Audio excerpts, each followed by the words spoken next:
stressful situations actually make you better at dealing with stressful situations. I know it sounds odd, but it's really true. And we're about to hear a long clip of Joe Rogan and Mike Glover talking about how discomfort actually makes you strong.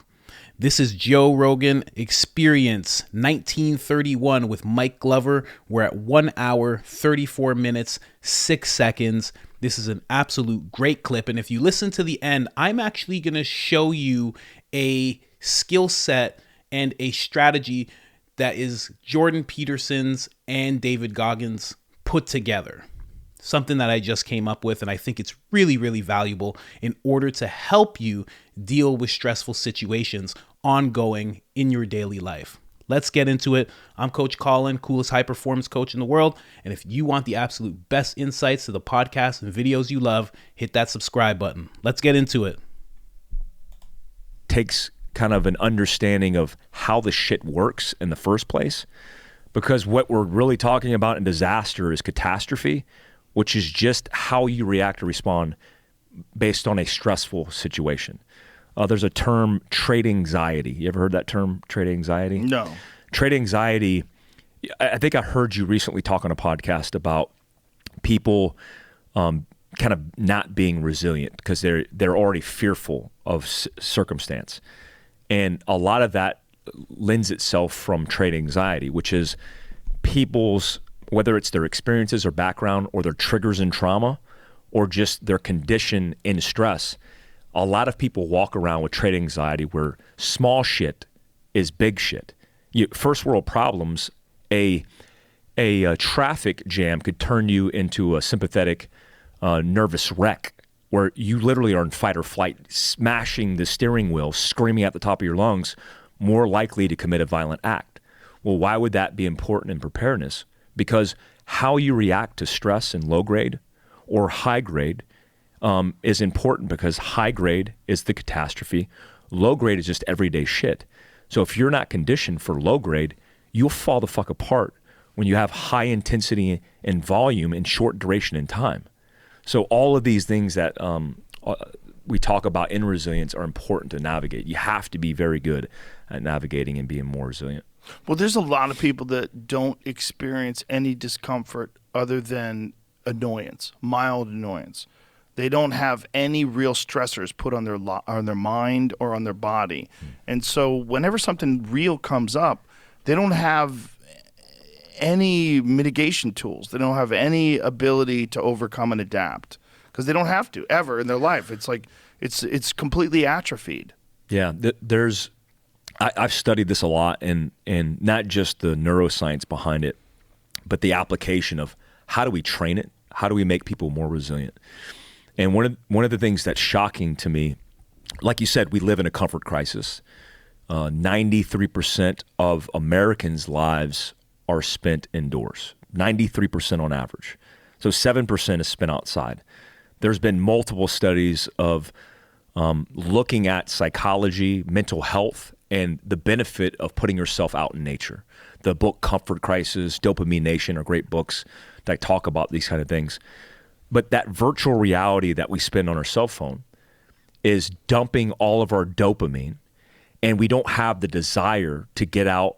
We're not incentivized by our own chemistry because we live in an abundance in our society. Right. Feast and famine's a real fucking deal, right? Yeah.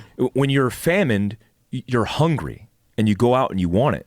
When I went to Ranger School as an 18-year-old, Ranger School was 70-something days when I went through. It was 2 months of simulated combat. You do 4 to 5, on average, 3 to 4 hours of sleep a day, and you eat 1 meal a day. And it simulates the stressors of combat, but you have to be able to operate in combat, right? You have to. It doesn't matter what you want. You have to be able to perform. After that course, at the end of that course, when I got told I was a go and I hadn't recycled, I took a shower after a couple weeks in the field. And the last phase of that's in Eglin Air Force Base in the swamps of Florida. I smelled like dog shit. I felt like it. And when that water hit my back and that warm water like soaked my body, it was profoundly created a memory in me of, man, that was impactful, right? So when I look back at my personal experiences, the most impactful moments were also the most famished moments in my life, where I didn't have anything. It was very scarce. We live so comfortable in abundance, we don't have a calculation for this. So we think everything that's going wrong on social media, which is emotionally controlling the fuck out of us, is a disaster. Yeah. When an actual disaster hits you in the fucking face, maybe literally hits you in the face, then you're awoken and you go, fuck, oh, what do I do now? And you don't have the tools and you don't have the resilience to navigate it. Yeah, the way I've described it is the worst thing that's ever happened to you is the worst thing that's ever happened to you, even if it's someone being mean to you on Twitter. Yeah. If that's all that's ever happened, that's the worst thing. But that if you don't have the skills and if you don't have the experience of something actually bad happening where you have to figure out how to survive, or at the very least something where your character is tested and your ability to deal with adversity is tested and tested all the time, because I believe it's like a muscle, and I don't think it's anything that you could just like leave alone and know it's always going to be there for you. It's not like testing your resolve. I think it's a very important thing. That's one of the major benefits of exercise. I don't think it's just physical, because I think the physical benefits of exercise are undeniable. But one of the major ones is forcing yourself through discomfort, because there's a lot of people out there that don't do that. And when they're confronted by discomfort, they just don't know what it is. They don't know how to handle it. They like someone who works out all the time and is always just like jiu-jitsu guys. It's a great example because they're the calmest fucking people. And they're always getting strangled. They're always exhausted. They're always like pushing themselves through. So like normal, difficult shit is not that difficult because it's not as bad as some fucking strong ass motherfucker on top of you trying to literally cut off your carotid artery. That's what's happening on a daily basis. And if you don't have anything like that in your life where it's like there's times when you're rolling, you go into class and you're like, oh boy, I'm going to get fucked up. Here we go. And you don't want to, but you do it. You get through it. You get a valuable lesson out of that. You get more resilient, and it keeps building upon that every day, a little bit stronger, a little bit more, and at least maintains a certain level of ability to overcome and adapt. Some people don't have any of that shit in their life. Every day is just spent either in a car, on a train, on the way to work, in front of the desk, at home, watching TV, go to sleep, wake up, do it again. And they're literally like a fucking human jelly donut. Mm-hmm. There's nothing going on there. They have no resilience. That's no way to live your life. I know it's like easier to do that than it is to seek discomfort and to seek stressors and to try to overcome and adapt and figure out a life where you've balanced out strength and calm. But it's valuable to do, and it can be done. It can be done by anybody. It doesn't matter who you are, where you're at in your life. You can make changes right now and go about it in a different way from here forward. Yeah. Very true. Truer words have never been spoken by Joe Rogan, but I do also disagree with a couple things he said in terms of him saying that like most people like never go through anything. I think that's not true. I think everybody goes through something when they're young.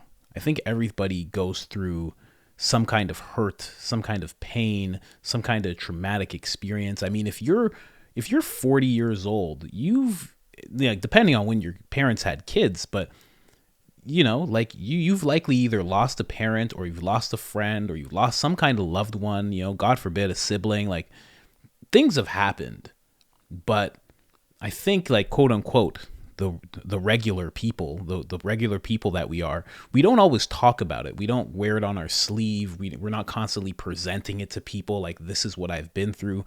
We just kind of, exactly what he said, again, another thing I disagree with, we just figure out how to survive.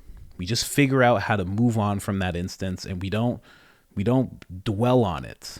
Even though it does impact us, for some people, even a piece of us dies after these traumatic things happen, but we just keep going, because that's, like the regular population of us, the ones that aren't millionaires and extreme entrepreneurs and doing this and that. Like, we just have to keep going. Like, I remember my dad died and I got 4 days off from work. And then a month later, like, one of my best friends died and I got no days off from work. It was just like, you just got to keep going, And I think he's a little removed from the way the rest of us live, the regular people, to know that. But, again, like, it's Joe, he's almost a billionaire, so it's all good. But so when it comes to hard stressors, like, what stressors could you put in your life? Because a lot of the time when these guys are talking, they're like, man, do a cold plunge, get inside a sauna and this and that. And then it's like, you look up a cold plunge and it's $15,000, and you look up a sauna in your house and it's like $5,000, and it's just not in reach. But what I think of is David Goggins, who was on the podcast, and he actually said something very David Goggins like. It was like, he just said, just put on your fucking shoes. And by what he meant by that was like, just lace up your shoes and run until you're completely just uncomfortable and you're exhausted. And it's one of the hardest things you've ever done. Just keep going. And then he also said, like, find a pool of water, like, that's really cold, and just get inside. It's like, if you live near a lake or a lake's 30 minutes away, it's like, drive there every week and just jump in. But in terms of like a very doable stressor that people could introduce into their life, if you do feel like one of these people that is a little soft and doesn't have to go through things on a daily or weekly basis, exercise, man. And maybe you already exercise. Maybe you already lift weights and do cardio and all that stuff. Do yoga. Like, step outside whatever your comfort zone is, because that's really what this is when we're talking about stressors. It's stepping outside your comfort zone and just getting into some really deep waters of difficulty.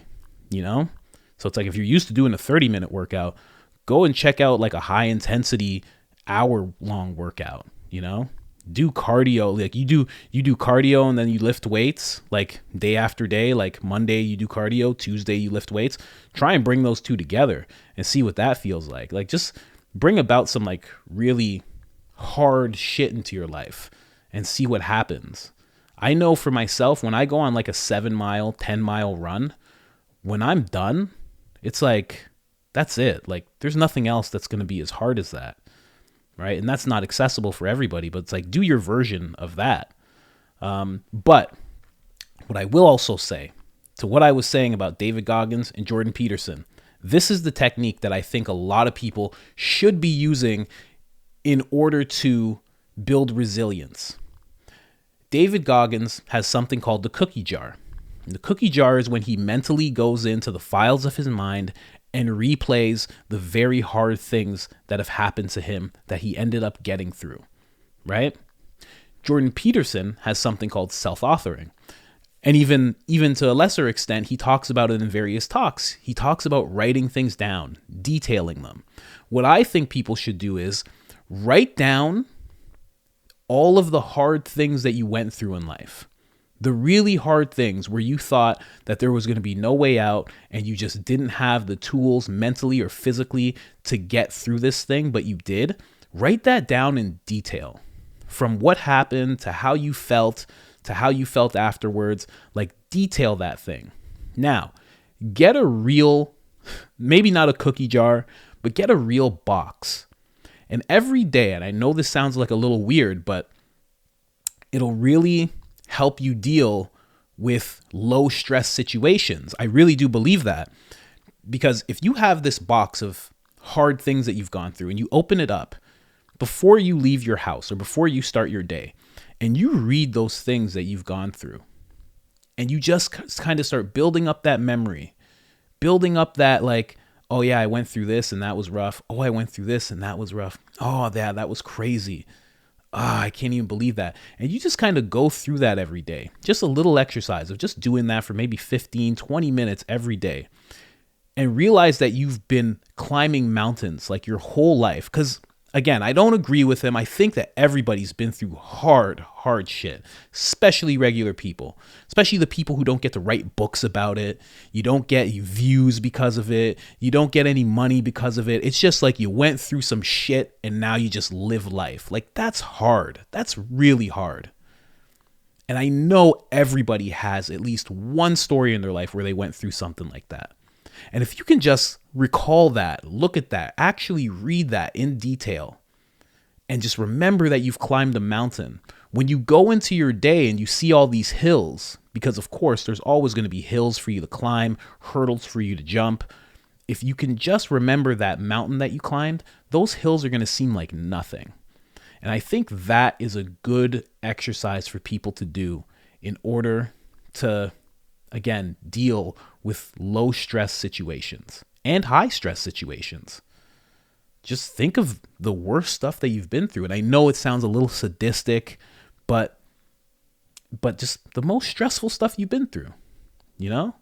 Like right now I'm in the process. I got to lose another 46 pounds of fat and neglect and just dumb. The holidays, turkey, stuffing. I got to lose another 46 pounds. But I have in my cookie jar, I have a time where I lost 200 pounds. So if I've lost 200 pounds before, mountain, this 46 pounds is just a hill. I can do this. It's easy. You know, I've gone through much worse. So I can't look at this thing like a mountain because I know what a real mountain is. I understand what a real mountain is. You know, if today somebody's like, I don't want to be your friend anymore. It's like, well, I've lost one of my best friends to like death. You know, I've lost my dad. So it's like, yeah, I'll be a little upset, but that's not going to break me. That's not going to have me on the ground like I can't believe this is happening, because I know what real loss is, you know? And I think the more you can acquaint yourself with that, I think the better off you'd be throughout your day every day, you know? Maybe it's not a cold plunge. Maybe you're not running marathons every day. Maybe you don't have the time for any of that shit. But there's been things that were out of your control that you've been through that you can remember back to, and then let that be your fuel. Let that be your baseline. You know what I mean? And now when these low-level things come, you're going to handle them no problem. Just my thoughts, though. I'm out. Peace.